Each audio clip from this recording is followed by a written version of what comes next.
Anti paper leak బిల్లును కేంద్ర ప్రభుత్వం తీసుకురావడం అనేది బీఆర్ఎస్ స్వాగతిస్తోందా, ఎలా చూస్తోంది? రోజా గారు, మీకు చర్చలో పాల్గొంటున్నటువంటి అనలిస్ట్ మన్నెం కోటేశ్వరరావు గారికి, అలాగే రామరెడ్డి గారికి, ఎమ్మెల్సీ శంకర్ నాయక్ గారికి, రాజ్ న్యూస్ ప్రేక్షకులకు నమస్తే అండి. జై Telangana. Anti paper leak bill ఏదైతే సవరణ బిల్లు కేంద్రం చేస్తుందో బీజేపీ ప్రభుత్వం, చిత్తశుద్ధి ముఖ్యం. ముందు చిత్తశుద్ధితో చేసే పని ఏదైనా తప్పకుండా సక్సెస్ఫుల్ గా కొనసాగుతుంది. ఈ ప్రభుత్వానికి పరీక్షల నిర్వహణ విషయంలో కానీ, విద్యారంగం పట్ల కానీ కేంద్ర మోదీ సర్కార్కు చిత్తశుద్ధి లేదనేది స్పష్టం. గత 12 సంవత్సరాలుగా మోదీ గారు తన మన్ కీ బాత్ వినిపిస్తారు కానీ మరి విద్యార్థుల మన్ కీ బాత్ వినే ప్రయత్నం ఎంత మాత్రం చేయరు. ప్రజల మన్ కీ బాత్ వినే ప్రయత్నం ఎంత మాత్రం చేయరు. ఇది ఏకపక్ష ధోరణి. తనను తాను దైవాంశ సంభూతుడిగా, మానవాతీతుడిగా ప్రకటించుకున్నటువంటి మోదీ గారు నిజంగా పిల్లలు అంటారు, బయట చర్చ జరుగుతుంది, అదే రాహుల్ గాంధీ గారు లేవనెత్తి ఉంటారు. ఇంకొకటి, ఇవాళ లక్షలాదిగా విద్యార్థులు రోడ్ల మీదకి రావడానికి, కోట్లాది మంది విద్యార్థుల భవిష్యత్తు ప్రశ్నార్థకం కావడానికి, వాళ్ళు ఈ రకంగా ఇబ్బంది పడడానికి, పేపర్ లీకులతో, సమస్యలతో ఆత్మహత్యల బారిన పడి రోడ్ల మీద పోరాటాలకు, ఇంట్లో చెప్పకుండా రకరకాలుగా అక్కడ మనం అవస్థలు చూసినాం విద్యార్థులవి. మరి వాళ్ళతో పాటు కుటుంబ సభ్యులు కానీ, వాళ్ళ పరిచయస్తులు కానీ, స్నేహితులు కానీ, బాధ్యత కలిగినటువంటి సంఘంలో ఉన్నటువంటి పౌరులు కానీ ఢిల్లీ జంతర్ మంతర్ వేదికగా ఢిల్లీ వీధుల్లో పోరాటం చూసినాం. దీన్ని కాంగ్రెస్ వైఫల్యంగా నేను చెప్తానండి. ఖచ్చితంగా ప్రతిపక్ష కాంగ్రెస్ వైఫల్యము. విద్యార్థులే స్వయంగా తమ సమస్య కోసం పోరాడాల్సినటువంటి పరిస్థితి ఎందుకు తీసుకురావాలి? ప్రతిపక్షం ఎందుకు పోరాడకూడదు? బాధ్యతాయుతమైనటువంటి ప్రతిపక్షంగా ప్రభుత్వాన్ని నిలదీసి ఈ పని ముందే ఎందుకు చేయకూడదు? ఎందుకు రాహుల్ గాంధీ గారు ఇప్పుడు పోయి మోదీ గారి ఇంటి ముందు దీక్ష చేయాలి? ముందే ఆ దీక్ష ఏదో తాను ఎందుకు చేయకూడదు? సోనం వాంగ్చుక్ గారు దీక్ష చేపట్టక ముందే రాహుల్ గాంధీ గారు, ప్రియాంక గాంధీ గారు, ఇంకెవరో కాంగ్రెస్ ప్రతినిధులు ఎందుకు దీక్ష చేపట్టకూడదు? కాంగ్రెస్ వైఫల్యమే విద్యార్థుల పోరాటానికి కారణమైంది. ప్రభుత్వం విఫలం చెందింది పరీక్ష నిర్వహణలో. ప్రభుత్వానికి చిత్తశుద్ధి లేదు.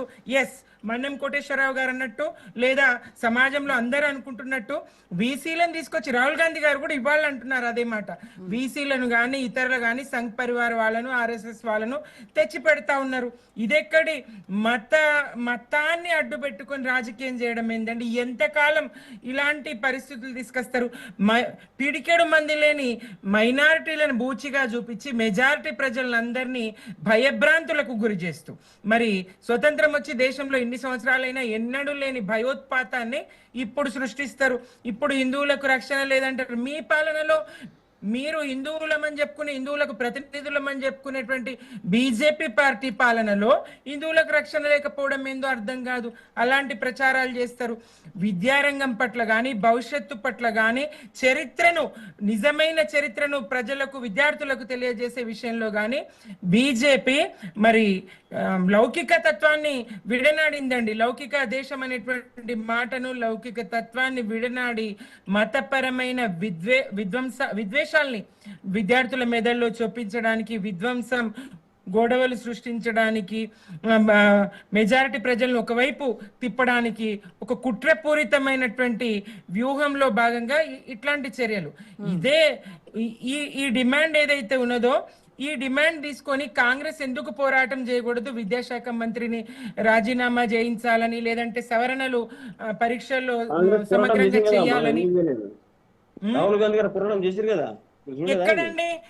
మీరు మాట్లాడతారు శంకర్ నాయక్ గారు, మా గెలుపు అని చెప్తారు. ఎట్లాంటి నవ్విపోతారు పిల్లలు కూడా. మీ గెలుపు ఎందుకు అవుతుంది? ఇది విద్యార్థుల గెలుపు. ఇది విద్యార్థుల గెలుపు, మీది కాదు. ఇది కాంగ్రెస్ గెలుపు కాదు. ఎస్, విద్యార్థులు చేసిండ్రు. వాళ్ళు దెబ్బలు తిన్నారు, వాళ్ళ లాఠీల దెబ్బలు తిన్నారు, వాళ్ళ నెత్తురు, వాళ్ళ చెమట ఢిల్లీ వీధుల్లో వాళ్ళ నెత్తురు, వాళ్ళ చెమట కారింది. మీ గెలుపు కాదు, కాంగ్రెస్ గెలుపు కాదు. ఇది కాంగ్రెస్ గెలుపు కాదు. చాలా సార్లు ధర్నా చేసినాం మేము. మీ ఆయనలో 15 సార్లు కేసీఆర్ 15 సార్లు లీక్ అయింది. 15 సార్లు ఏం శంకర్ నాయక్ గారు సుమిత్ర గారు అడుగుతున్నది ఏంటంటే అక్కడ సోనం వాంగ్చుక్ దీక్ష కూర్చునే ముందు మరి మీరెందుకు దీక్ష కూర్చోలేదు?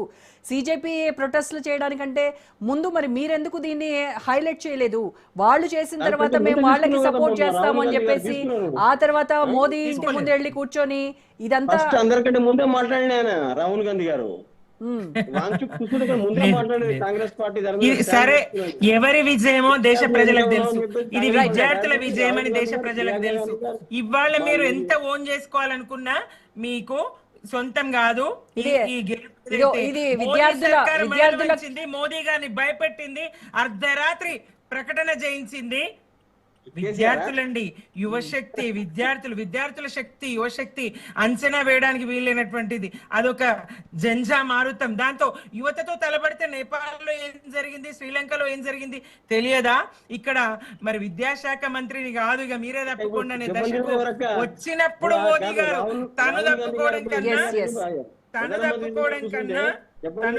లాఠీ చార్జ్ చేసింది ఎవరు?